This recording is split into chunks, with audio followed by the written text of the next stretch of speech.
gravar direitinho, viu? Pronto. Então, iniciamos aqui a nossa aula de hoje, né? Vai ser uma aula de revisão, onde a gente vai recapitular os assuntos de calor que a gente trabalhou até agora, e aí vocês posteriormente vão fazer um exercício de 10 questões, que é nada mais nada menos do que uma prova mensal, né? Por assim dizer. E aí vocês vão saber como é que vocês estão aí no conteúdo, tá ok? Então, vamos lá para a nossa aula de hoje.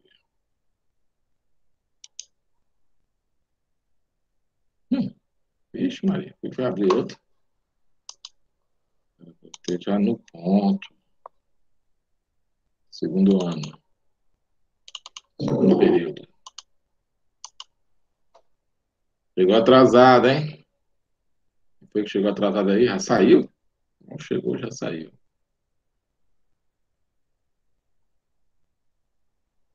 Vamos lá. Revisão.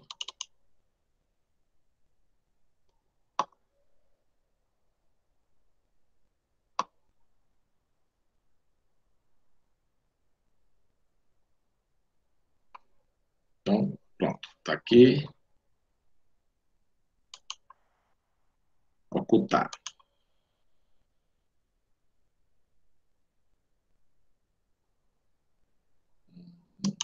Esquerda. Então, vamos lá, tranquilo. Estão ok aí, né? Todo mundo ok. Ah, foi o Eduardo Santos que chegou atrasado aí, né? Eduardo Santos. Eduardo Santos. Atualizar as atividades, viu, Eduardo? Se estiver devendo alguma coisa.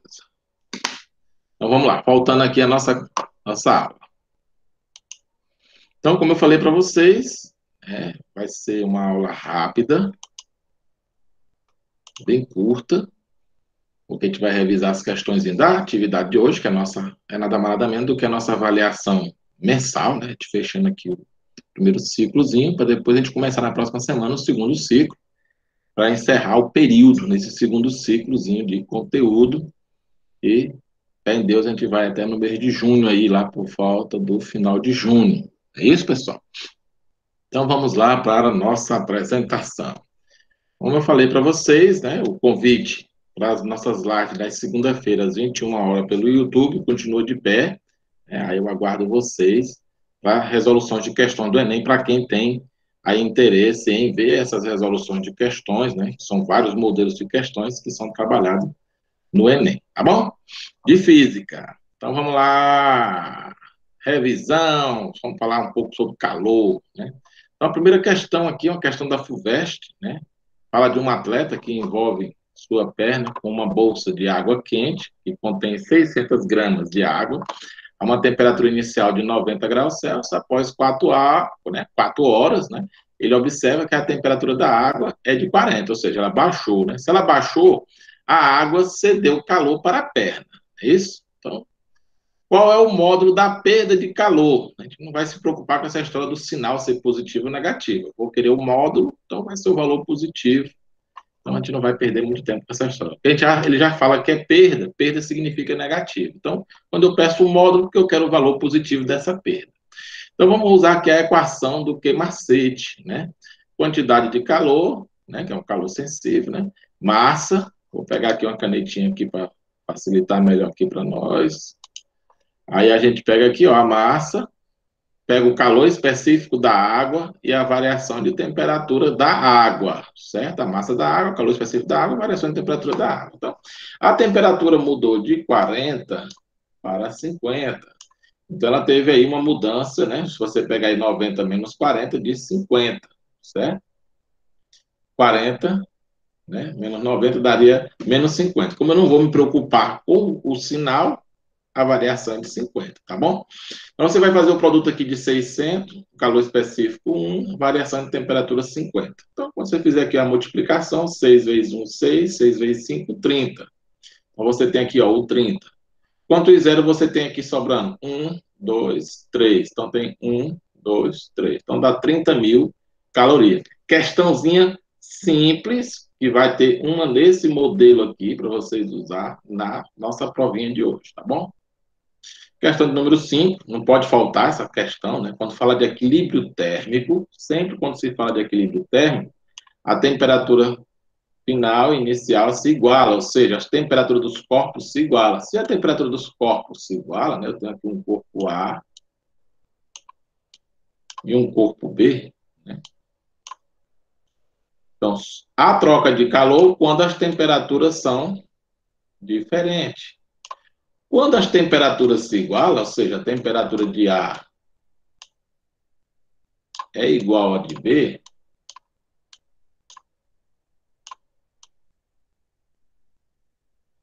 se a temperatura de A é igual a de B, há o equilíbrio térmico, consequentemente, não há mais troca de calor, certo? O fluxo de calor entre um e outro cessa. Cessou, não há troca de calor entre os corpos. Morreu. Aqui nós temos uma questão da Marquinhos, né? Um corpo de massa 100 gramas, daqui a massa, certo? Ao receber 2.400 calorias, aqui é a quantidade de calor, ou seja, aqui é a massa, o M. Aqui é a quantidade de calor, é o Q, certo? Varia a sua temperatura de 20 a 60. Essa variação aqui de 20 a 60, 60 menos 20 dá 40, certo? Então, aqui o ΔT aqui, ó, você vai ter o ΔT aqui nessa variação, certo? É a diferença aqui de 60 menos 30, 60 menos 20, que dá 40.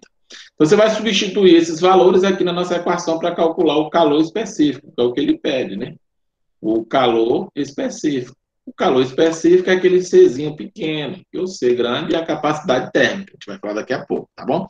E o C pequeno é o calor específico, característica da substância. Então, bota aqui a quantidade de calor dividido pela massa vezes a variação de temperatura. Então, quantidade de calor 2.400, a massa 100, a variação 40.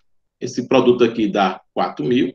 Quando você tiver aqui a divisão de 2.400, você corta o zero com esse outro zero com esse outro zero aqui. Então, fica 24 por 40, que dá 0,6 caloria por grama vezes grau Celsius. Aí, também morreu a Maria Preá. Na questão número 4, eu tenho duas perguntinhas sobre essa questão. Então, aqui ele me dá a massa, 200 gramas, o M, e ele me dá o calor específico, que é o C pequeno. Aí ele pede duas coisas. Primeiro, a quantidade de calor que o corpo deve receber para que sua temperatura varie de 5 a 35. Então, aqui é o ΔT. O ΔT é você fazer a diferença de 35, que é a temperatura final, menos 5, que é a temperatura inicial, que vai dar 30. Você vai substituir aqui na equação do Q-macete. O Q-macete é massa, calor específico, ΔT. A massa é 200, calor específico 0,4 e a variação de temperatura é os 30 dessa diferença aqui, tá bom? Então, quando você fizer esse produto aqui todo, dá 2.400 calorias, né? Símbolo cal, tá ok? Aí na questão, né, da B, que usa ainda os mesmos critérios, né, da questão 4, a capacidade térmica do corpo. Então, capacidade térmica, como eu disse para vocês, é o C grande, que é o produto da massa vezes o calor específico, que ele dá aqui na questão, massa, calor específico. Então, você faz aqui o produto, 200 vezes 0,4 dá 80. Professor, tem outra maneira de fazer? Tem. Você pode pegar aqui, ó, capacidade térmica, C grande, é a quantidade de calor, certo? Dividido pela variação de temperatura. Vai dar o mesmo resultado, certo? Como na pergunta não tinha dado a variação de temperatura, mas ele deu aqui na alternativa A, certo? Que é de 5 a 35. Então, e você já calculou aqui a quantidade de calor, que também você não tinha na pergunta, você calculou depois. Então, nesse caso, por isso que a gente usa essa relação de cima, porque é dado na pergunta. Mas se você fizer toda essa situação aqui, você descobre e você consegue encontrar o mesmo valor. Em cima é 2.400.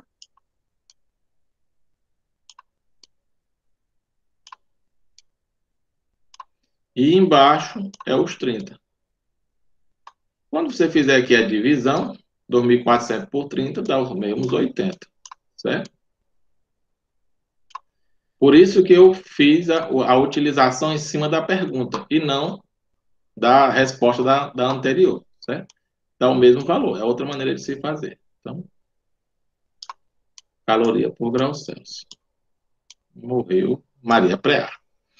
Aí nós temos aqui a questão 5, certo? Aqui é um pouquinho mais astuta, né? Você tem aqui a capacidade térmica de N, que é a quantidade de calor pela variação de temperatura.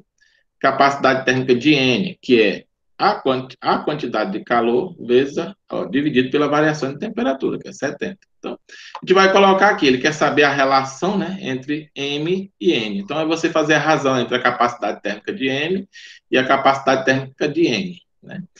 De M, quantidade de calor 550, dividido pela variação de temperatura 50.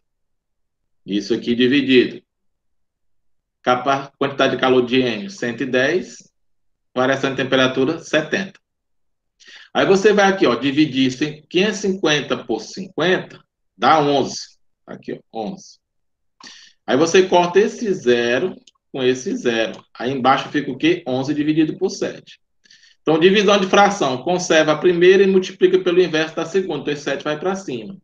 Como você tem 11 aqui e 11 aqui, cancela e só vai sobrar o quê? 7. Então, nossa resposta é 7. É a razão aí entre M e N. Ok? Aí aqui nós temos uma questão teórica. Um cubo de gelo enquanto se funde, né? O gelo está derretendo. Né? Então, quando ele está derretendo, ele recebe calor para derreter. Mas ele não muda no processo a sua temperatura, ela fica constante. Então, a resposta aí, letra B, de bom aluno, né? Na questão 7, questão teórica, né, que a gente já falou sobre as mudanças de estado físico, né? Você tem aqui a superfície externa de uma lata de refrigerante, né? Torna-se coberta de gotículas de água, né? Em um dia úmido. Após ter sido retirada do congelador, onde permaneceu aí algumas horas. A passagem da fase que representa o fenômeno descrito é conhecido por condensação, onde os vapores de água se encontram na superfície da lata, que está fria, e se condensa. Né? Então, ela fica molhada, né? Fica molhadinha lá, a garrafa fica com essas gotículas de água na superfície da lata. Então, o processo aí é de condensação, que é de vapor para líquido. Aqui uma questão fala sobre um sistema isolado termicamente, né? Possui 3 corpos. Então, imagine vocês assim, eu tenho aqui uma caixa, aí dentro dessa caixa, né? Essa caixa aqui é uma superfície isolada, não troca calor com o meio externo. Aí eu tenho um corpo A,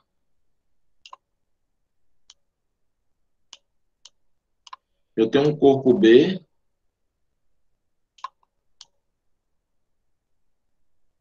e tenho um corpo C. É o que diz a questão aí, 3 corpos. O A e o B elevam suas temperaturas. Para elevar a temperatura, eles ganharam calor, ou um do outro, ou do C, certo? Não é problema nenhum. Agora, se esses dois eu tenho garantia que se eleva a temperatura, então, nesse caso, alguém no processo aqui tem de perder. Quem que perde? O C. Então, o C vai o quê? Diminuir a temperatura. Então, o corpo de cobre diminui sua temperatura. Resposta letra E. Porque se esses dois estão ganhando de alguém. E no caso, é do pobre do C, tá bom? Questão de número 9. As garrafas térmicas são frascos de paredes duplas, entre as quais é feito vácuo, né? É um distanciamento entre elas, né? Aí eles retiram o ar ali do entorno dela, criam uma espécie de vácuo. As faces dessas paredes, que estão de frente uma à outra, são espelhadas. Não sei se alguém aqui já abriu uma garrafa térmica, né? E o vácuo entre as paredes tem a função de evitar... Então, vamos lá. Então, o que é que essas duas coisas têm como função? Primeiro, o vácuo é para evitar a condução, certo? O vácuo é para evitar a condução. E as paredes espelhadas é para evitar a irradiação. Então, a resposta aí, letra E. E 10, para encerrar, né? Assinale a alternativa correta, certo? Assinalar a alternativa correta. Então, vamos analisar cada uma. Já vi aqui que a resposta vai ser a letra E, que é para exatamente você ter que ficar penando aqui nas questões, certo? Então, ó, a condução e a convecção ocorrem no vácuo? Não. Condução e convecção, uma acontece no sólido, que é a condução, e a outra acontece nos fluidos, nos líquidos, que é a convecção. A radiação é um processo de transmissão de calor que só verifica-se em meios materiais. Não, a radiação ocorre em meios materiais e no vácuo. Não é só em meios materiais, também no vácuo, certo? A condução térmica só ocorre no vácuo. Não, não acontece condução térmica no vácuo. Tá bom, pessoal? Talvez você fique errado. No vácuo, a única forma de transmissão de calor é a condução, tá? Continua errado, é o mesmo erro da C, é o mesmo erro da D, certo? Então, vamos para E, que é a verdadeira. A convecção térmica só ocorre nos fluidos, verdade? Ou seja, não se verifica no vácuo, verdade? Tampouco em materiais do estado sólido, verdade? Sólido somente condução. Fechou aí, babau, colher de pau, né? Vamos aí para nossa liberação. Aí vocês vão lá cuidar, certo, pessoal? Boa sorte para vocês nessa atividade de hoje. Espero que vocês aproveitem, tá bom? Tchau, tchau.